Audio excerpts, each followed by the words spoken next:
Hi everyone, Father Scott Vanderveer here with a story for you about one of our remarkable parishioners. Don Gager recently died at age 88, and his story in Ravena is long and beautiful. He moved to the area with his wife and 5 children over 50 years ago because of a job transfer. But the Gagers got deeply rooted in the community, not only of the Ravena, Queeman, Selkirk area, but also of St. Patrick's Church. They're an indispensable part of our life. Don had a retirement job for about 7 years. After leaving his supervisor position at Agway, he got a job as a custodian at the Ravena, Queeman, Selkirk Middle School back in the 90s. He was known by all as the kind gentleman with the spiky hair. The kids called him Spike because he went through, I don't know if it was a bit of a wild hair, but he decided to let his hair kind of spike up with some gel in the 90s. Spike was a very gentle man who would always hum while he mopped. And the song that he loved to hum was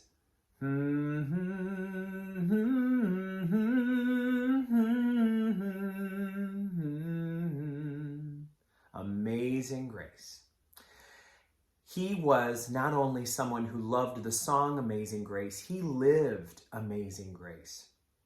Parents came forward to share the stories of how Spike, the custodian, would look out for all of the kids who would get bullied. He was always there to lend support and inspiration to the kids who were left behind socially. When kids didn't have money for lunch, they could go to Mr. Gager. Spike would give them lunch money.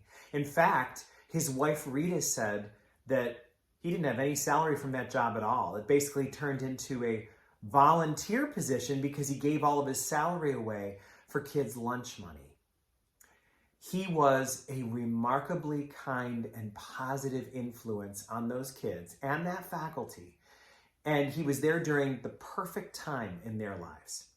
Especially for the kids, he was there during those awkward middle school years. And a number of them have come forward in these days since his death to thank Mr. Gager for all that he did. When he retired from the school back in 1998, that was a second retirement, of course, since he already was retired. After 7 years of service, they dedicated the yearbook to him. And the teachers and students on his last day all gathered together and sang Amazing Grace for Mr. Gager. I would like to bring forward just a couple of things about that story that really stand out to me. Number one, what a beautiful example of evangelization at work. Mr. Gager didn't have to preach. His preaching was his life. Everybody knew about him 2 things. One, that he had a ton of faith, because Amazing Grace is clearly a religious song. But also, he used that faith to take care of people, to look out for those people who were marginalized or disrespected, to be a positive force, to be, as I like to hear it called, a leaven, like yeast, a leaven, a rising agent in the community. He took care of kids that were economically disadvantaged. He saved them from the shame of not having lunch money. You can imagine how embarrassing that would be at that age. He was there for the kids that were bullied and sidelined and treated poorly. And he was an inspiration to the faculty who got to see that you could be a beautifully relevant and interesting person and have faith, to let your faith drive your life, to not just be a man from church, somebody who was churchy in the way that probably a lot of people in society think of people who attend services regularly. He was somebody whose faith propelled him into the community rather than made him someone that didn't fit in with the community. His faith made him more a part of things, not less. And I think as we think about evangelizing, sharing our faith with other people. That's the kind of evangelizing that makes the biggest difference. Not going out and trying to get people's attention on a street corner, though at times there's nothing wrong with that, but really showing by the way we live what our values are, and then by the way that we express our devotion to God, things like humming Amazing Grace while we sing, we can really show people who we are and whose we are. In the yearbook dedication, they referred to him as a man of amazing grace. That's an evangelizer, building a bridge right into the secular school community, not by preaching, but by living what our faith tells us. When I was in middle school, I also struggled. I was coming out of a really shy period in my life. And on top of that, I was really heavy. I was beginning to have acne, and a lot of my interests were in adult things, not the kind of things that my peers liked. And so I didn't have an extraordinary number of friends in middle school, and I didn't look confident. And that's because I wasn't. I was going through a challenging phase of life. I was one of those kids who didn't like the carefreeness of childhood. I wanted to grow up from the earliest time.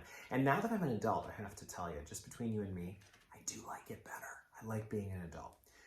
But all that aside, I had a bus driver, Mrs. Dawson, who said to me one day, without ever acknowledging that I didn't fit in very well, or that physically I wasn't one of the kids that could keep up with the rest.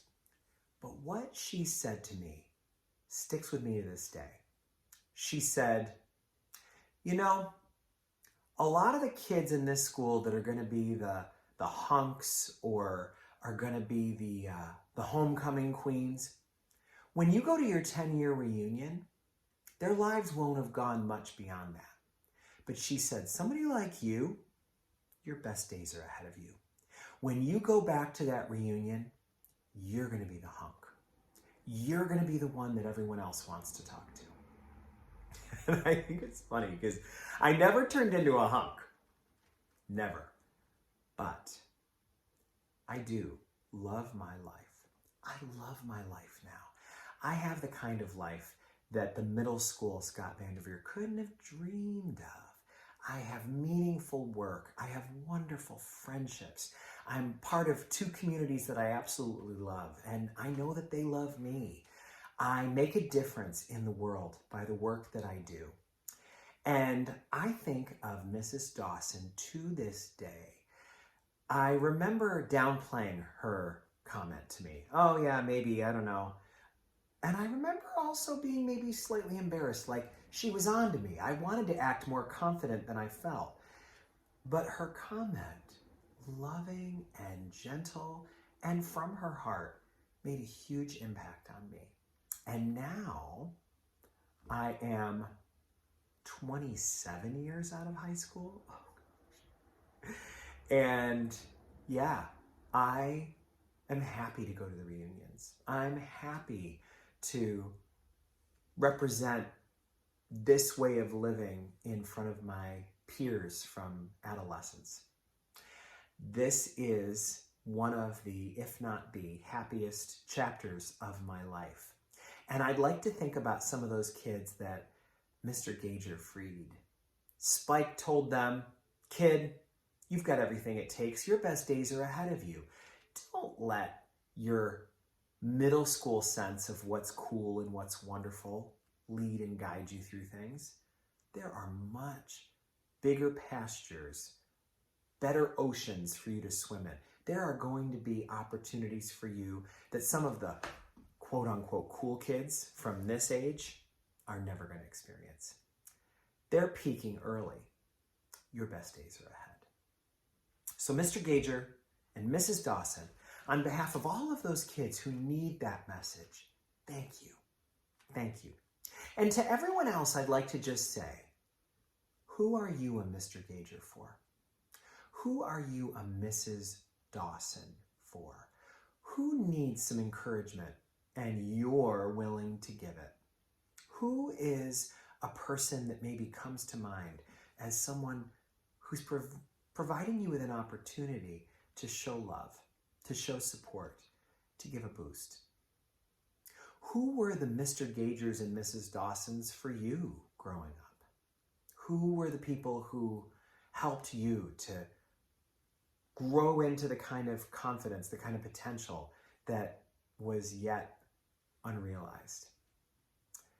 In this third week of Advent, we're celebrating the joy that comes from being on a path that's going somewhere and knowing that God has our back, that we're going to come out of this okay.